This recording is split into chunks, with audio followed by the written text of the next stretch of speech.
Hi, everybody. This is Bob Goodwin, and welcome to another episode of Career Club Live. If you happen to be watching this on YouTube, please feel free to like, subscribe, and comment. We'd love to hear from you.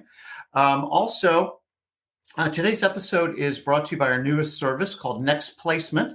If you're an HR professional faced with the unenviable task of needing to transition some employees, Next Placement is our innovation in the outplacement category, where we're bringing a more people-centered, empathetic approach to help folks as they move on to the next step in their career. You can learn more about Next Placement at career.club. So today I am really pleased and privileged to welcome our guest, Maria Sencovici. Maria, or AMS as she's known, is the Chief Talent Officer for Royal Caribbean.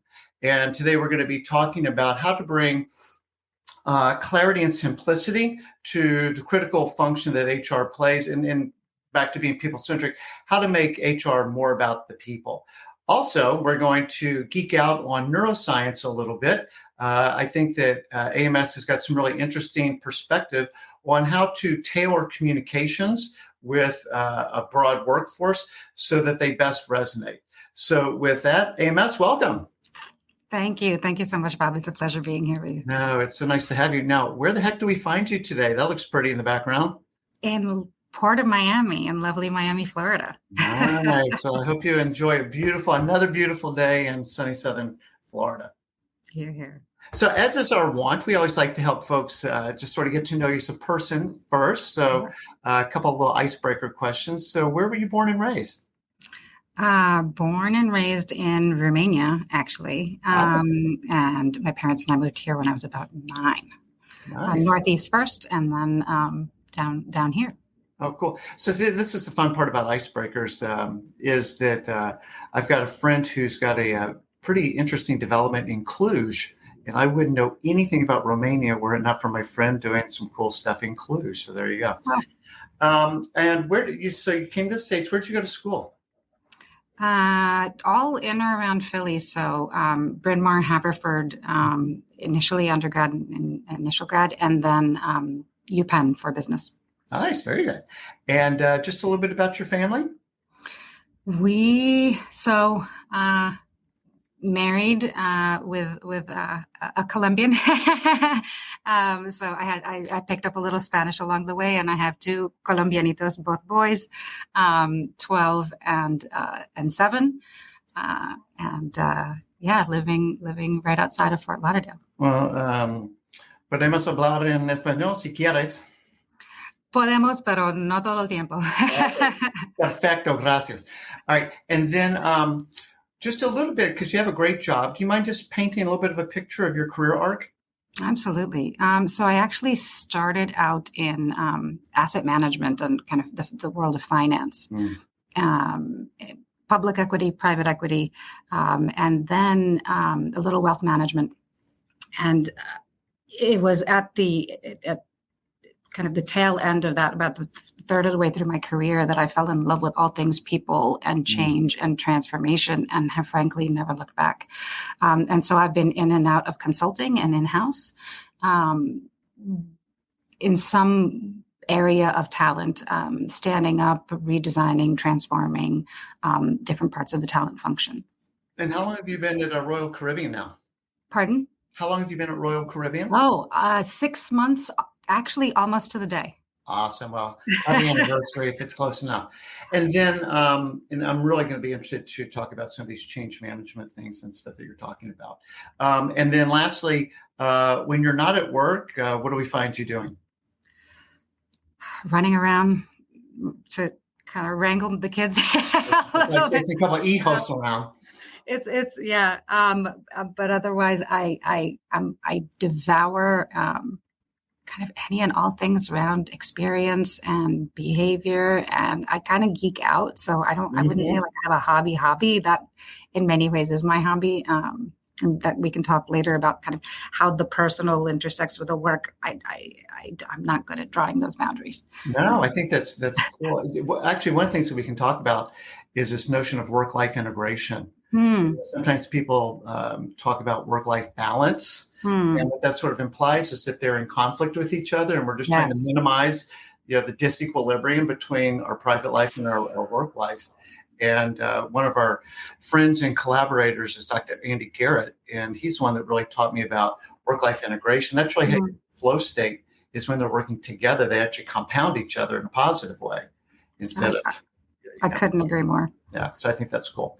So when we first started getting to know each other, just immediately, one of the things that you started talking to me about was bringing simplicity and clarity to HR, and that we have this tendency to overcomplicate things. And, so maybe if you want to just start there. I know that you've talked to me before about, we live in a VUCA world, and sometimes we fall into all that. So go ahead. Yeah. And in fact, I would say it's not even just an HR thing, because HR things should be business things to begin with. But I think that with the speed unfolding and ever present, and it's funny, I remember one time somebody saying, the world will never be as slow as it is today. That's true. Yeah. The world will never be as simple as it is today. And it's kind of daunting when you think about it that way, but it's very true, right? And so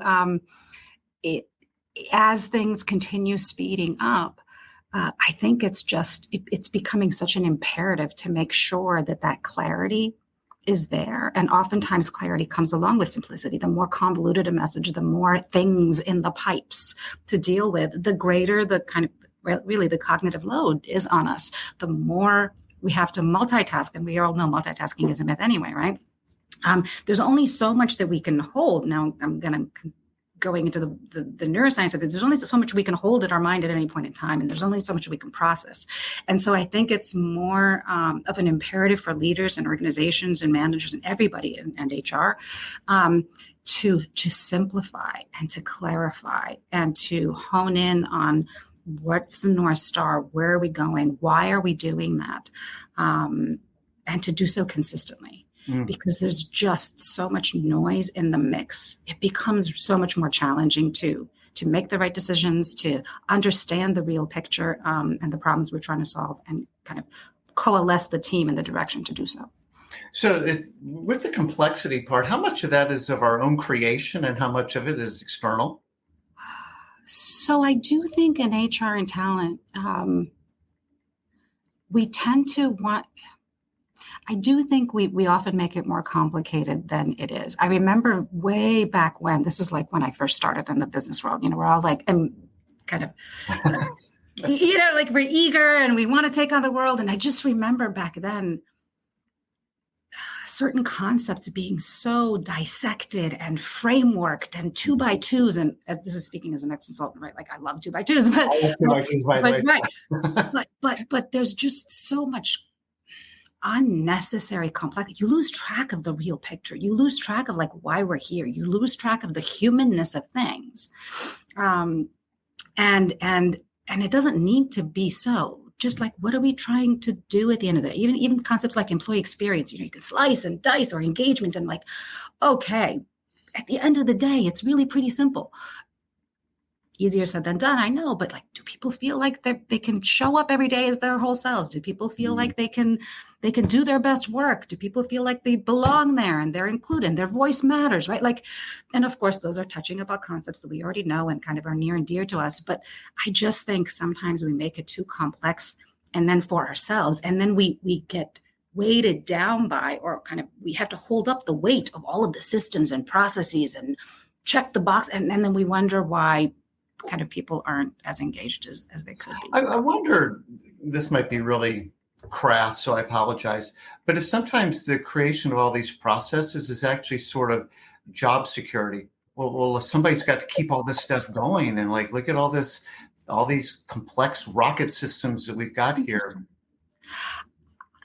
I've never come across people who I felt were creating those things for themselves and their own kind of existential kind of I don't know that I've come across that. I think it's more of a desire to make better. It's a desire to serve our clients. It's a desire, when a manager says, well, but I don't understand X thing, or a leader's like, well, but I don't understand. How do you, what do you mean by making it up? What do you mean by potential? And so we're like, okay, let me tell you the definition. And I'm like, well, how do I communicate with my people? Well, let me give you the framework. And there's this constant desire to, I think it's coming from a good place, but let me give you more. Let me add more clarity. Yeah. Let me add more distinctions. And then all of a sudden you look back and you're like, wait, where did we start? Why are we doing this? And so it's just a matter of simplifying and stripping away some of the corporatese, to just again, back to that clarity and the simplicity to just make it real. I wonder if there's a Marie Kondo quality here in the sense of like, like if we're going to introduce we're going to get rid of something else. Oh, I love that. But what a great, actually, I have to be honest, like that's a phenomenal, I don't know, hashtag or something like to Kondo, to Marie Kondo, the business world or it's what a great idea. It's sort of HR. I don't know if the bringing you joy concept would go like, exactly. Does it bring you joy? Does it serve the need? I don't know. Joy or not? Right. That's funny. You talk about emphasizing the human element. That sort of sounds obvious on its face, but I was wondering if you could unpack that a little bit. Like, what do you really mean by that? What was the first word? Forgive me. The what of the human element? The human element. Emphasizing the human element. Yeah. Well, it's people, right? I'm glad that our kind of the world has realized, and the corporate world has realized, that our greatest asset always ever will be our people. And so what does that actually mean, right? And you've seen through the years, through the decades, a humanizing in some sense of that experience, where we're now talking about things like empathy, we're talking about belonging, we're talking about these concepts that previously just weren't really part of the narrative anywhere near as much. And I think we still have a ways to go in terms of really the things that make people tick, and understanding that accessing the highest and best self of people in service of the shared goals we have as an organization, as a business, requires a real understanding of how people work, full of idiosyncrasies, and messiness and emotions. I mean, emotions, right? Even that is a thing that appears like, oh, just manage or put them aside or box them in or like in spite of. Well, now we're learning that no, emotions are a critical element of how we operate. In fact, one would argue that the neocortex catches up with the decisions that our emotions make, and then we justify it, right, thereafter. And so what do we do? And now that touches on the change management element that you were talking about. How do we use that for the sake of our people, for the sake of helping them thrive in service of our shared goals, and really embrace all of those elements that make us who we are, especially, I would actually argue, in the age of AI. Right? You're seeing how, and that kind of opens up, I know I saw your body language, a whole different can of worms, but it's not an or in that situation either. It's an and. And so the technology and the speed at which it's advancing and the things that now it's able to do, it really makes us focus now more than ever on what is our role as human beings. How do we tap into that? What is our highest and best use?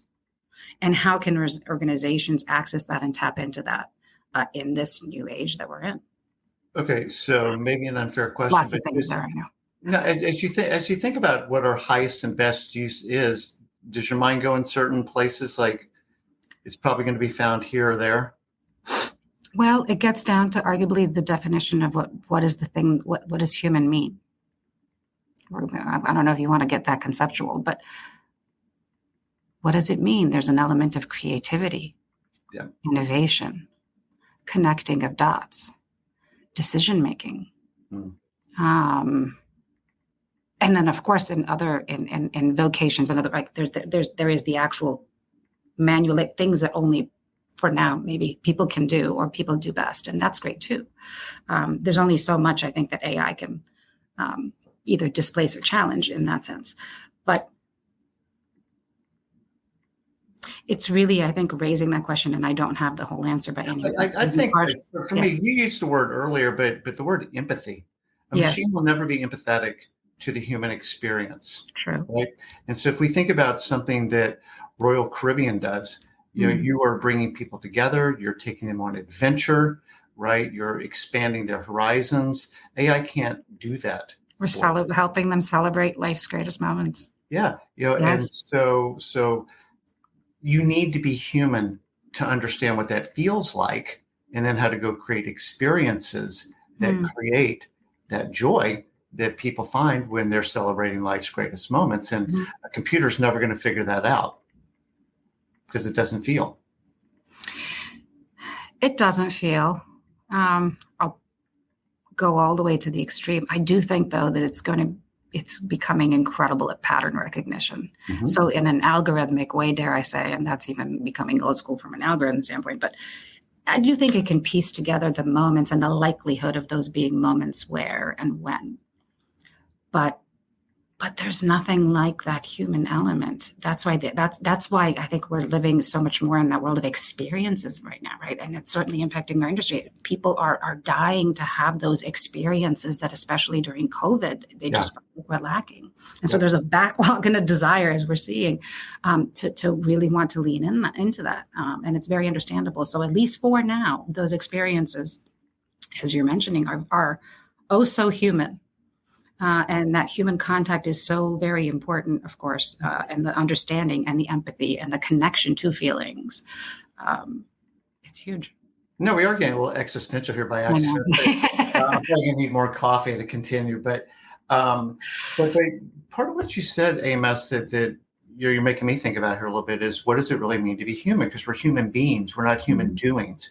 AI is doing, right? But we're human beings. So what does it really mean to be human when you start to separate just the doing part from the being part? Oh, you know what that sparks in me? And I learned this, shout out to the Trium group right now, from Trium when I was on the team. The cycle of be, do, have, it really does start with being, doesn't it? So what do I mean by that? Most people think that if I only had X, I could do Y, and then I would be Z. And in our search of being something, some identity, some aspiration of who we want to be, we often start with what we have or what we don't have to get us there. But in fact, it's a be, do, have. First, who do you want to be? How do you want to be? And then what are you going to do? And then you will have.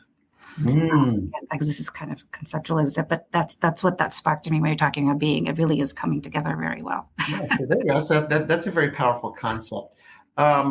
So I want to jump into the neuroscience stuff in a second, but one last place I want to stop off at, because in previous conversations we've talked about, that being focused on results, not just processes, and in this elusive seat at the table. And it's not just about having processes and manuals and rules and all this other stuff, but it's actually driving the business forward.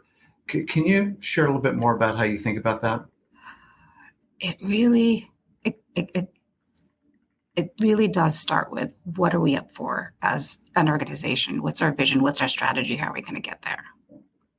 Processes, tools, systems, all of that stuff are just a means of helping us get there. And at the point in time where they are no longer helpful, or where they are arguably, and I think in many places, they're impeding the achievement of whatever goals we have, then we really have to rethink it. And so I think all too often, it's easy among the noise that we were talking about, to lose track of that goal, which is why, again, that clarity and that simplicity and the continuous kind of commitment to those North Star goals is just so important. And avoid getting trapped into the kind of the process loop of because then it just becomes check the box, right? And so many times, and I think employees, and take your pick of the organizations, it's like, oh, it's the time to do X review, and I need to check the box, and I need to go here and click here, and then check and by the end, and have you done that by that deadline? And all of that stuff weighs it down. What is it actually about? What is a talent review or a year-end performance site? What are those conversations about? How did you do? Did you accomplish what you wanted to accomplish? What can you learn from that? Right. And it's just in many ways simple, but the processes sometimes get in the way or overshadow the Yes. goal such that we lose track of them, and then you lost the script. And so that connectivity all the way up to the business, to what we're trying to achieve, to why, the acumen from a business standpoint, all of those things are so important to maintain that connection. Yeah. Connection seems such a light word to say, like the connection. It's like, no, it's the fuel, it's the drive, it's right. Well, no, I appreciate what you're saying, because we see this with our clients on the career coaching side, where in the resume writing process, the storytelling, it's how did you actually impact business results? And what people will talk about often is their scope of responsibility. It's like, okay, well, that's interesting. That provides some context, but this is really rude. People get fired for not doing their scope of responsibility. That doesn't actually tell me, did you do something?